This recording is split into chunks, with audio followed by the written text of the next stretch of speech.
ഒരിടത്തൊരിടത്ത് കൂട്ടുകാരായ 3 പെൺകുട്ടികൾ കാഴ്ചകൾ കാണാൻ ഒരു മലയിലേക്ക് പോയി. അവർ അവിടെ കുറച്ചു സമയം ചെലവഴിച്ചു. അത് കഴിഞ്ഞ് അവർ മറ്റൊരു സ്ഥലത്തേക്ക് പോകാൻ തുടങ്ങി. അപ്പോൾ അവരിൽ ഒരാൾക്ക് നിലത്തു കിടന്ന് ഒരു ജപമാല ലഭിച്ചു. അപ്പോൾ അവൾ അത് കയ്യിലെടുത്തു. അവൾ കൂടെയുള്ളവരെ വിളിച്ചു കാണിച്ചു. അവർ അടുത്തു വന്നു നോക്കി.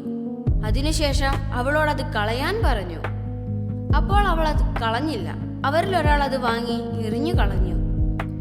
അങ്ങനെ നിൽക്കുമ്പോൾ അതാ എന്തോ ഭയങ്കര ശബ്ദം. ഇപ്പം ഭയങ്കര കൊടുങ്കാറ്റ് വീശു. അവർ ഭയന്നു. അവർ ഒരു കാഴ്ച കണ്ടു. ഒരാൾ ദൂരെ താഴ്വാരത്ത് നിന്ന് നടന്നു വരുന്നു. അത് മറ്റാരുമല്ല, പരിശുദ്ധ മാതാവായിരുന്നു. മാതാവ് നടന്ന് നടന്ന് അവരുടെ അടുത്തെത്താറായി. അവർക്ക് ആ കാഴ്ച വിശ്വസിക്കാൻ പറ്റിയില്ല. അവർക്ക് ഭയം തോന്നി.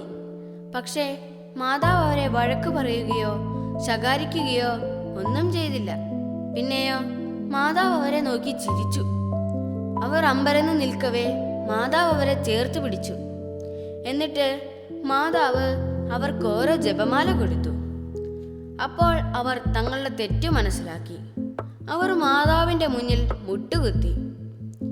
ഇതവരിൽ ഉണ്ടാക്കിയ മരിയ ഭക്തി ഏറെ വലുതായിരുന്നു. പിന്നീട് അവർ എന്തു ചെയ്തെന്നോ? അവർ വീട്ടിൽ വന്ന ശേഷം പിന്നീട് എല്ലാ ദിവസവും മാതാവിന്റെ ഗ്രോട്ടോയിൽ പോയി പ്രാർത്ഥിക്കുകയും അവിടെ വരുന്നവർക്ക് ജപമാലകൾ കൊടുത്തുകൊണ്ട് അവരെയും പ്രാർത്ഥിക്കാൻ പ്രേരിപ്പിക്കുകയും ചെയ്തു. അങ്ങനെ അവർ നല്ല വിശ്വാസമുള്ള മക്കളായി.